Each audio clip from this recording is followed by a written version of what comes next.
Hi folks, don't know why this is so blurry. Not like it's going through a weird filter, doesn't it? No, or maybe that's just what I look like, I don't know, a blurry mess. Anyway, back to Richard Lehman reviews. I was going to do a Halloween film ranking, being as it was Halloween yesterday, but I might get around to that another time. We're on to book 17 on this retrospective look back at Richard Lehman stuff now. So my 17th favourite, or in my opinion, the 17th best book he's written. And this is a bit of a controversial one because this is definitely one that I originally thought would have been higher up on this list. And I guess it's only because I do like it. I think it's a good book, but I don't like it as much as the other 16, and I don't think it's as good as the other 16, which is why at number 17 we've got from 1992, Blood Games, which, yeah, it's an odd one. Blood Games is the story of five girls who form a friendship at college. They initially don't get on. Some of these like each other, some of these certainly don't. But they bond over an incident, and they form a friendship which lasts for many, many years.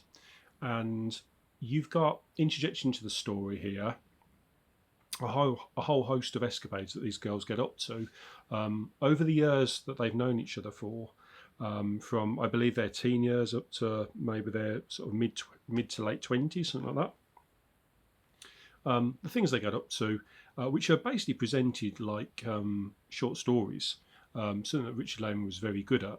And so you've got a whole series of short stories. Some of them are bittersweet, some of them are humorous, some of them are dark. There's quite a few of them. And in between all this, you've got the main story, which is about the fact that every year after they finish college, they agreed to meet up once a year. And each year would be somebody else's choice as to what they did for a weekend. So they'd never lose touch, and they would have to do whatever that person that year decided them to do. So it could be something really simple, it could be something quite weird. And Helen, one of the girls, decides she's the horror buff, and she decides she wants to spend a weekend at this abandoned lodge where a hideous murder took place. The others aren't so keen, but they go and do it, and stuff happens. Now, this one's a weird one in the sense that the main bulk of the story is actually quite slow. There's not an awful lot happening. It's a few odd events, but there's a lot of reminiscing and talking, and then leading to the flashback scenes about when these girls have known each other. I did say I was going to stop shaking the screen, didn't I? Shaking all over the place. And then it goes back and forth between flashbacks and main story.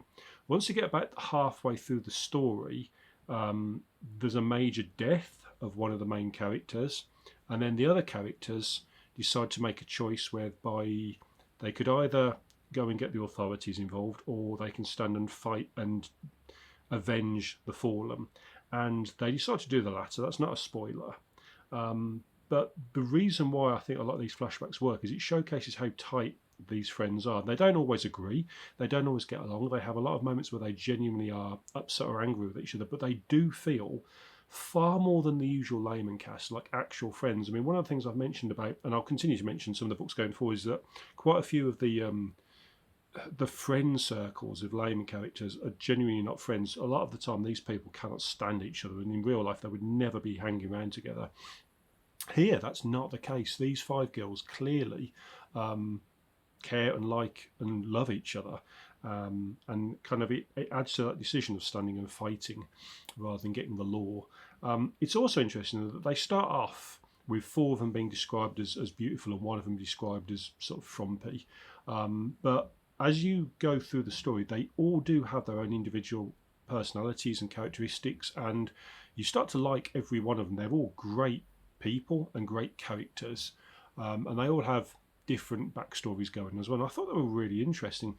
I personally loved the backstories and the flashback scenes because some of them are great. There's one on Halloween where they break into this guy's house because he's done something awful, and it's quite dark and chilling and very sort of Bentley Little-esque in terms of how weird it is, and it's great. There's another one where Helen meets a guy who is offering, well, he meets all of them, but he takes an interest in Helen, and he's offered to walk them back to their hotel. And it's the sort of story which a lot of earlier Layman books might have turned this around to make it nasty and gruesome, but there's an element of genuine bittersweet niceness here, is the best way to describe it, that you don't get in a lot of Layman books, and I really enjoyed it. It's a great short story. I think most of the short stories are really interesting. The main story is very slow paced, but it is atmospheric, even though it's a bit unlikely that this lodge would have clear pools and running water and stuff. But again, I've said before that Layman was all about action and story, not necessarily believable stuff. There's a weird character they meet. I'm sure their name's something like Batty. I'm sure if it isn't Batty, I've got it wrong. I'm sure it's Batty, who reminds me a bit of the character from No Sanctuary, the mad person they meet there. But this one's got more of an integral part to the story, even though it is all a bit strange and out there. And the major issue with the book that some people are going to have is that it's slow paced. The main story is very slow. It's about bonding rather than anything else. It's something that later Layman would definitely come to write more character pieces. Again, I enjoy the short stories, but a lot of them aren't horror. In fact, I'd say about 80% of this book isn't horror. There are horror elements, but it's not the main bulk.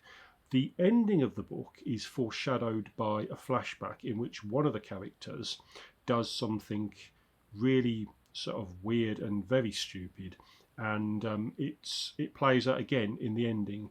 And the main issue I have with the ending of this book is that the identity of this maniac, I mean, firstly, it's pretty obvious who it is, but Layman tries to convince us that it's not that character. And you almost start to believe that maybe it isn't until you get to the end and realise, okay, it is. But I cannot figure out what their plan was. In the same way that I mentioned when I talked about All Hallows Eve, the main criminal in that dressed up in a gorilla suit and hung themselves up on a wall and waited for everyone to turn up. And I'm like, if nobody had turned up, and there was no guarantee anybody would have done, they would have remained there till dawn, hung up in a gorilla suit on a wall on their own in a house. Well, by one dead body and one unconscious police officer who would have, arrested them as soon as they regained consciousness. It was just a ridiculous plan. And in here, we've got another plan. I mean, some of the serial killers' plans in a lot of his books, like Islands, the main killer's plan was for everybody to behave in as most a dense possible way as possible. Because if anybody had walked around the island even once and seen a boat, they could have escaped.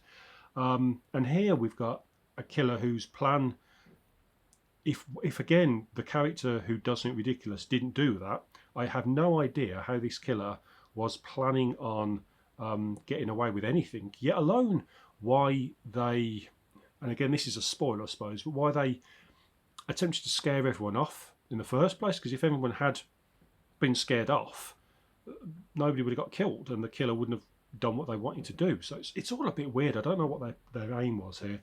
But beside that, this is a decent story with a lot.